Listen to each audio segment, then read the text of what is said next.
Halo, bertemu dengan saya lagi di mata kuliah Kewirausahaan dan Inovasi. Pada pertemuan kali ini, saya akan membahas terkait 9 blok model bisnis sebagai memberikan contoh ya pada pertemuan ini sebenarnya bagaimana sih 9 blok tersebut. Kita kan sudah membahas satu persatu dari setiap blok yang ada. Nah, dari situ kita akan membahas 9 blok itu bagaimana seperti itu. Saya ini dulu, slow dulu. Nah, kemarin kita sudah lihat di sini ada key partner, kemudian ada key resource, kemudian value proposition, kemudian customer relationship, customer segment, channel, kemudian revenue. Ya, ini adalah gambaran dari kanvasnya tadi. Nah, aslinya seperti ini, dari yang tadi kita gambarkan, kita kotak-kotak lalu kita isi. Biasanya seperti ini, secara manual kita akan memasukkan seperti ini. Ini untuk membuat, jadi 9 blok tadi itu digunakan untuk membuat kerangka ide bisnis yang dimana jelas siapa pelanggannya, kemudian punya kelebihan apa, kemudian caranya mendapat uang bagaimana, biaya apa saja yang harus keluar, kemudian salurannya apa saja atau channel untuk menuju ke customer itu seperti apa. Nah, itu ada di sini. Nah, ini kanvasnya. Jadi ada key partner, key activities, value proposition, customer relationship, customer segment, channel, key result, key structure, dan revenue stream. Nah, caranya pertama adalah plot canvas on the poster. Berarti buatlah kanvas poster, kemudian tempel poster tersebut di dinding, lalu baru sketch gambarkan bisnis model Anda. Itu hanya itu caranya. Nah, seperti ini contohnya. Nah, ini contohnya. Jadi key performance-nya apa? Ini untuk yang bahasa Inggrisnya ya. Kalau lebih jelasnya ini. Ini saya ambil ketika saya training di Brandmatic Cipta Informatika ya di sini. Nah, di sini ada key partner. Siapa sih Brandmatic Cipta Informatika? Itu adalah sebuah lembaga pelatihan ya. Jadi ini adalah pelatihan dan konsultan serta software house seperti itu. Nah, key partnernya ada person view, Cretan Online, Prometric. Nah, ini adalah partnernya dia untuk menjual seperti itu. Bukan menjual dia sebagai distributor, bukan, tapi biasanya bahan-bahannya ini dari sini seperti itu.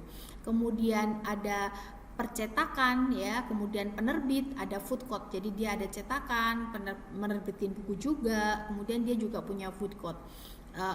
Bukan punya food, ada kayak partnernya food court untuk makanan. Nah, kayak activities yang dia lakukan, jadi usaha yang dilakukan ada software development, training center, dan certificate examination seperti itu. Ini adalah aktivitas yang dilakukan oleh atau yang dijual oleh PT Brandmatic Cipta Informatika. Nah, sumber daya kuncinya adalah kurikulum, pegawai, brandnya, ini pemiliknya adalah Romi Satriawono ya, kemudian online market dan brand ilmukomputer.com. Ini adalah key resource-nya. Kemudian value proposition-nya, apa yang menjadi berbeda? Yang menjadi value ini ya, keunggulan bersaing si PT Brandmatic Cipta Informatika adalah kurikulum internasional dan customizable dengan kebutuhan. Jadi kurikulumnya internasional, disesuaikan dengan kebutuhan. Pengajarnya memiliki kompetensi terpadu antara akademisi dan industri. Ruang kelas nyaman, international authorized training and testing center. Jadi dia bisa untuk sertifikasi internasional. Kemudian ada pengembangan software dengan metodologi standar internasional. Nah, ini value proposition-nya. Customer relationship-nya didapat melalui offline dan online. Offline ini bisa melalui kegiatan workshop dan training. Kalau online itu dari sosial media, situs, dan lain-lain. Sedangkan channelnya itu adalah dia terhubung dengan pelanggan itu melalui email, telepon, Brandmatic website-nya, kemudian instant messaging dan sosial media. Itu. Nah, customer segmentasinya ini ada staf IT, dosen, mahasiswa, kemudian peserta ujian sertifikasi, lembaga pendidikan, lembaga pemerintah, dan perusahaan swasta.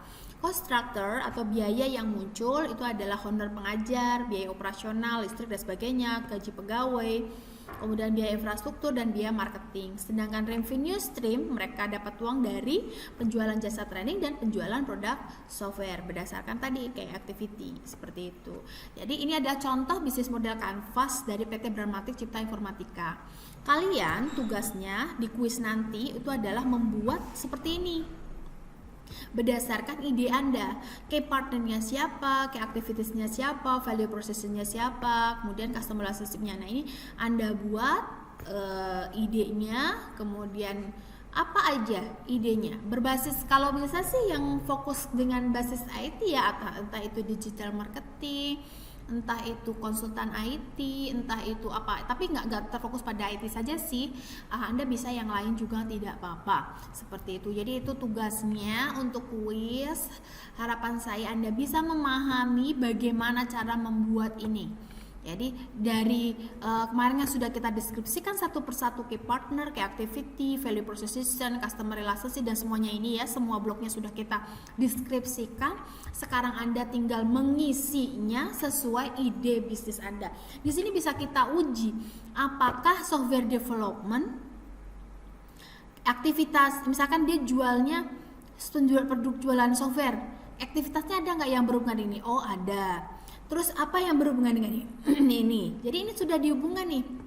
Yang warna oranye berhubungan, yang warna kuning berhubungan, yang hijau seperti itu. Itu saja pada pertemuan ini. Semoga Anda memahami secara lengkap dari materi 9 blok ini. Ini kesimpulan ya bagaimana membuat ide bisnis yang menggunakan framework Canvas Business Model. Nantinya Anda ditugaskan kuis itu untuk membuat ini seperti ide bisnis Anda sendiri seperti itu. Itu saja dari saya tutup pertemuan ini. Semoga bermanfaat. Apabila ada pertanyaan silakan komen di bawah ini, di bawah video ini, atau bisa email saya atau bisa bertanya di grup. Saya tutup pertemuan ini. Wassalamualaikum warahmatullahi wabarakatuh.